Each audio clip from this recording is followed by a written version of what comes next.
आप देख रहे हैं खिलाड़ी नंबर 1। मार्केट की चाल में कुछ खास बदलाव तो है नहीं, वॉलेटिलिटी आज देखने को मिलेगी, कभी ऊपर तो कभी नीचे, यही सिलसिला चल रहा है। लेकिन मिड कैप इंडेक्स कोशिश तो यही कर रहा है कि पॉजिटिव टेरिटरी में टिके रहे। चलिए हमारे जानकारों से जानते हैं कि अब वो अपने पोर्टफोलियो में क्या जोड़ेंगे। देखिए श्रीकांत ने एक जगह खाली रखी है, दोपहर में वो अपना नया ट्रेड एग्जीक्यूट करेंगे। फिलहाल आज इन्होंने पीईएल पर एक शॉर्ट कॉल लिया है। जय ने जोड़ा है एल्केम लैब्स को और क्रिस ने जोड़ा है फिलिप्स कार्बन ब्लैक को। क्रिस, आपका अगला ट्रेड क्या रहेगा आज का? हर्षना, मेरा दूसरा काउंटर है एक ऑप्टिकल केबल रिलेटेड कंपनी और बीपीएल, जो पिछले यहाँ पर बंसाली इंजीनियरिंग जाना जाता है, अभी बीपीएल लिमिटेड के नाम पे ट्रेडिंग हो रहा है और कंसिस्टेंटली यहाँ पे लोअर लेवल्स पे बाइंग आ रही है। यानी कि मार्केट में भले गिरावट हो गई लेकिन यहाँ पर कंसिस्टेंटली लोअर लेवल्स पे बाइंग है और अभी यहाँ पर इसका 34-35 का जैसे क्लियर करेगा, मैंने माना कि शायद ये अच्छी खासी बढ़त हासिल कर सकती है। तो मेरा मानना है कि शायद यहाँ खरीदारी करके चले। 37 का टारगेट और एक 33.5 का स्टॉप लॉस। सो मेरा मानना है कि शायद इसमें अच्छी खासी पोटेंशियल ऑन अपसाइड देखने को मिल सकती है। ओके, भंसाली इंजीनियरिंग अब पोर्टफोलियो में जुड़ रहा है। 37 के टारगेट के लिए ट्रेड इन्होंने एग्जीक्यूट किया है और आप स्टॉप लॉस लगाइएगा 3350 के लेवल्स पर। यह है भंसाली इंजीनियरिंग पर राय। जय बताइए, आपने एल्केम लैब के साथ शुरुआत की, दूसरा ट्रेड क्या फार्मा स्पेस से ही है या फिर कुछ और चुना आपने? अच्छा, दूसरा भी आपने सही अनुमान लगाया, फार्मा से ही है और वो है एडवांस एंजाइम। बहुत ही बढ़िया ब्रेकआउट एडवांस एंजाइम के स्टॉक में आज देखने मिला है। क्लियरली एक मैं कहूँगा असेंडिंग ट्रायंगल पैटर्न, जिसका प्रोबेबिलिटी काफ़ी अच्छा होता है ऊपर की तरफ टारगेट्स मीट करने का, वैसे पैटर्न में से एडवांस एंजाइम में एक ब्रेकआउट देखने मिला है with increase in volumes, clearly reversal in its momentum indicators. मुझे ऐसा लग रहा है कि एडवांस एंजाइम में इमीडिएट बेसिस पे लगभग हमें 156.25, मोटा मोटी आप समझिए 156-57 तक के लेवल्स हमें देखने मिलने चाहिए एडवांस एंजाइम में। और जब भी इसमें एक रफ्तार देखने मिलती है ऊपर की, जो बहुत ही तेजी से देखने मिलती है, तो ये बाय करके चलना है। 140.25 का एक स्टॉप लॉस लगाकर इसे बाय करना है। 140.25 पर स्टॉप लॉस है और टारगेट जो है 156 का है। तो चलिए एक एक करके इन स्टॉक्स पर एक बार फिर नजर डाल लेते हैं। एडवांस एंजाइम पोर्टफोलियो में जोड़ा, एडवांस एंजाइम में देख रही हूँ 4% ऊपर है। जय का पोर्टफोलियो डायरेक्टर साहब लेकर आइएगा, एक एक करके सभी के पोर्टफोलियो पर नजर डाल लेते हैं। तो जय के साथ ही शुरुआत करते हैं। इनका एक स्टॉक तो स्क्रीन पर है ही, दूसरा इन्होंने एल्केम लैब्स को चुना और एल्केम लैब्स में भी आज के सत्र में हमने देखा है डिसेंट पैसा बनता हुआ दिखाई दे रहा है। एल्केम लैब्स मैं देख रही हूँ मेरी स्क्रीन पर, आज के दिन तकरीबन 2.5% ऊपर है। तो ये फिलहाल 2 ट्रेड्स इन्होंने लिए और इससे पहले रैमको सीमेंट में इनकी पोजीशन बनी हुई है। और रैमको का हाल आज के सत्र में क्या बनता दिखाई दे रहा है? 586 का इन्होंने टारगेट दिया था, आज 515 के आसपास थोड़ा सा नरम है।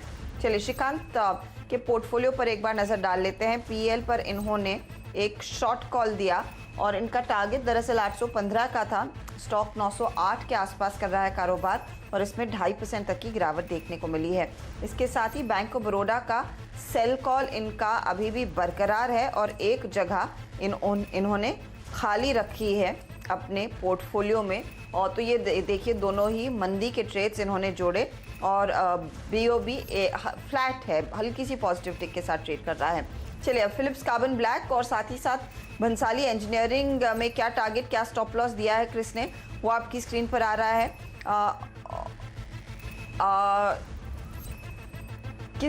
किसी एक स्टॉक में टारगेट हिट हो गया है,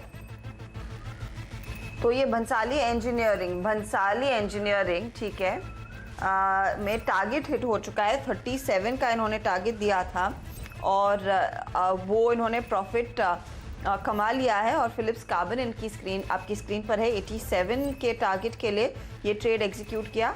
4.5% तक की तेजी बनती दिखाई दे रही है। एक बार भंसाली इंजीनियरिंग का चार्ट स्क्रीन पर लेकर आइएगा डायरेक्टर साहब, तो समझ तो आए किस तरह की तेजी देखने को मिली। जब क्रिस ने इसका जिक्र किया था तब ये स्टॉक 8% ऊपर था और इस समय 13% तक की तेजी बनती दिखाई दे रही है। तो 38 के लेवल्स आ चुके हैं स्टॉक में। तकरीबन यहाँ पर 4 से 5% की कमाई आपने कर ली है। चार्ट दिखाइए, चार्ट में वो मूव देखने को मिलेगा कि स्टॉक की क्या स्थिति बनती दिखाई दे रही है। और भंसाली इंजीनियरिंग करीब करीब 14% ऊपर अब ट्रेड दिखा रहा है। याद रखिए 20% अपर सर्किट वाला स्टॉक है, तो आगे काफी स्कोप है तेजी करने का। क्रिस, आपसे सबसे इजाजत ले उससे पहले ये बताइए, अज्यूमिंग आपके ट्रेड को कोई फॉलो कर रहा है, आपका टारगेट तो आज का अचीव हो चुका, क्या आज ये 20% के अपर साइड वाला जो 40 का टारगेट आता है मेरे ख्याल में, उसके लिए होल्ड करना चाहिए या फिर आप प्रॉफिट बुक करने की सलाह देंगे?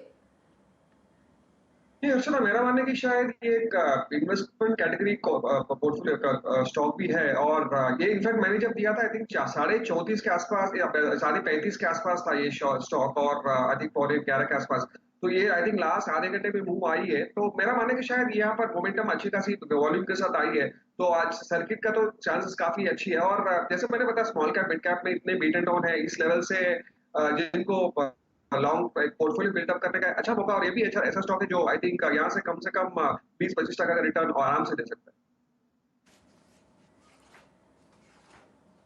ओके, यहाँ से अच्छी खासी और तेजी बनती दिखाई देगी, तो यहाँ पर आप ट्रेड बनाए रखें। ये फिलहाल आपके लिए राय भंसाली इंजीनियरिंग पर आ रही है। तो आप ओवरऑल रिटर्न्स की स्थिति क्या है हमारे जानकारों की, ये देख लेते हैं। क्रिस के भंसाली इंजीनियरिंग में टारगेट हिट होने के बाद अच्छी खासी और रिटर्न्स इनके बन गए होंगे। पीएल में श्रीकांत ने थोड़ी सी कमाई की है, तो 4% के रिटर्न्स ये एंजॉय कर रहे हैं। और साथ ही साथ क्रिस और जय के भी रिटर्न्स आपको बता दें। जय का रिटर्न अब आप देखेंगे करीब 3-3.5% का है और 26% के रिटर्न्स हो गए हैं क्रिस सुब्रमण्यम के। ये भंसाली इंजीनियरिंग ने एकदम कमाल दिखाया है आपको। तो कांग्रेचुलेशंस इन सभी ट्रेड्स के लिए। आगे आप तीनों से चर्चा जारी रखेंगे, दिन भर जानेंगे आप क्या कुछ नया ट्रेड लेना चाहेंगे। चलिए इसी के साथ फोकस करते हैं एक और पॉकेट पर, जहां पर आज अच्छी खासी तेजी देखने को मिल रही है। और दीपाली हमारे साथ है बताने के लिए यहाँ पर एग्जैक्टली हुआ क्या है। दीपाली बताइए, रेडार पर कौन से मिड कैप पॉकेट आया है आपके और क्या चल रहा है? इलेक्ट्रॉनिक्स कंज्यूमर ड्यूरेबल्स बनाने वाली कंपनियां रेडार पर हैं। पहले आपको खबर बताते हैं, वो ये है कि महाराष्ट्र गवर्नमेंट ने जो ई कॉमर्स सेल्स है गुड्स की, उसको अप्रूवल दे दिया है। यानी फूड, फार्मा, इलेक्ट्रॉनिक्स के साथ साथ अब इलेक्ट्रिकल गुड्स का भी ऑनलाइन डिलीवरी हो सकेगी। लॉकडाउन की वजह से, साथ ही साथ समर के ऑनसेट की वजह से जो इलेक्ट्रॉनिक प्रोडक्ट्स हैं उनकी डिमांड बढ़ी है और उसी के मद्देनजर ये अप्रूवल मिला है। इनफैक्ट हाउस होल्ड अप्लायंसेस ही नहीं, जैसे कि washing machine, TV, refrigerators, AC, इसके अलावा जो लैपटॉप्स हैं, राउटर्स हैं, इनकी डिमांड भी काफी बढ़ी है वर्क फ्रॉम होम की वजह से। तो इसीलिए सेंटर ने भी स्टेट को ये गाइड किया है कि जो जरूरी चीजें हैं उनकी डिलीवरी की परमिशन दी जाए, उसी के तहत ये अप्रूवल मिला है। अब सेक्टर्स पर करते हैं फोकस। आप सबसे पहले देखिए जो कंज्यूमर ड्यूरेबल स्टॉक्स हैं उनकी परफॉर्मेंस देखिए। Voltas, Havells, blue star, symphony, Orient electric, ये आज तो चले ही हैं, लेकिन अगर आप अप्रैल से शुरुआत से लेके अब तक यानी पिछले 8-9 सेशंस की परफॉर्मेंस देखेंगे तो लगभग 25% तक के रिटर्न्स इन स्टॉक्स की ओर से आते हुए चले। सिम्फनी 25% चला है। वहीं अगर 52 वीक लो हाई से कंपेयर करेंगे तो ये स्टॉक्स अभी भी 70% से लेकर 40% नीचे ट्रेड कर रहे हैं। इसके अलावा जो कंपनीज राउटर्स बनाती हैं, जिसका डिमांड काफी इंक्रीज हुआ है वर्क फ्रॉम होम की वजह से, उसमें डी-लिंक और स्मार्ट लिंक है। इन दोनों स्टॉक्स की परफॉर्मेंस देखिए, अप्रैल की शुरुआत से लेकर अब तक 17% का मूव दिया है डी-लिंक ने, स्मार्ट लिंक ने 11% का मूव दिया है। अगेन अपने 52 वीक हाई से अगर आप कंपेयर करेंगे तो ये स्टॉक 60 से 70% नीचे ट्रेड कर रहे हैं। जो कंपनियां मोबाइल या फिर एलईडी इक्विपमेंट्स बनाती हैं उसमें आप देखिए डिक्सन टेक, एम्बर एंटरप्राइजेस, 7% चला है डिक्सन का शेयर। हालांकि एम्बर -9% के रिटर्न दिए हैं, लेकिन 52 वीक हाई से आप देखेंगे तो 22% नीचे डिक्सन अभी भी ट्रेड कर रहा है और एम्बर भी 55% नीचे ट्रेड कर रहा है। तो इन स्टॉक्स में काफी वैल्यू इमर्ज हुई है अप्रैल की शुरुआत से ही। स्पेशली 3 स्टॉक्स पर फोकस करना चाहेंगे, 4 पे इनफैक्ट कंज्यूमर ड्यूरेबल स्पेस है जहां पर ज्यादा बाइंग इंटरेस्ट है। उसमें Voltas, Havells, blue star, symphony. EPS आप देखिए 15 का ईपीएस है वोल्टास का, 12 के ईपीएस पर हेवल्स ट्रेड कर रहा है, ब्लू स्टार 22 के ईपीएस पर और सिम्फनी 21 के। पी आप देखेंगे तो सबसे कम पी ब्लू स्टार का है जो कि 23 का है और हेवल्स और सिम्फनी दोनों 46 के पी पर ट्रेड कर रहे हैं। अगर आप 3 साल का कंपाउंडेड एनुअल रेवेन्यू ग्रोथ देखेंगे तो 7.5% का ग्रोथ वोल्टास में रहा है, 24% का ग्रोथ सिम्फनी की ओर से आता हुआ देखा, जो कि कूलर बनाती है मेजरली। हेवल्स और ब्लू स्टार भी देखेंगे तो 10 से 11% की ग्रोथ रेवेन्यू में रही है।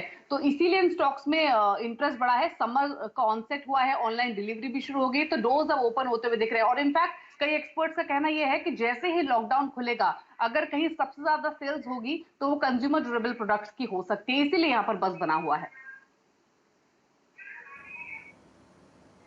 जी हाँ, तो इन सभी स्टॉक्स में अच्छी खासी तेजी, और देखिए गर्मी भी बढ़ती जा रही है, तो जल्द से जल्द इन प्रोडक्ट्स की डिमांड भी आना शुरू होगी और इन कंपनियों के हाथ वो फायदा जरूर लगेगा। शुक्रिया दीपाली इस अपडेट के लिए, यहाँ पर तगड़ा एक्शन देखने को मिला है। चलिए इसी के साथ लेंगे एक छोटा सा ब्रेक। ब्रेक के बाद कमोडिटी मार्केट में क्या हो रहा है इस पर हमारी नजरें रहेंगी। आप बने रहिए CNBC आवाज के साथ, आगे मनीषा और दीपाली ही देंगी आपका साथ।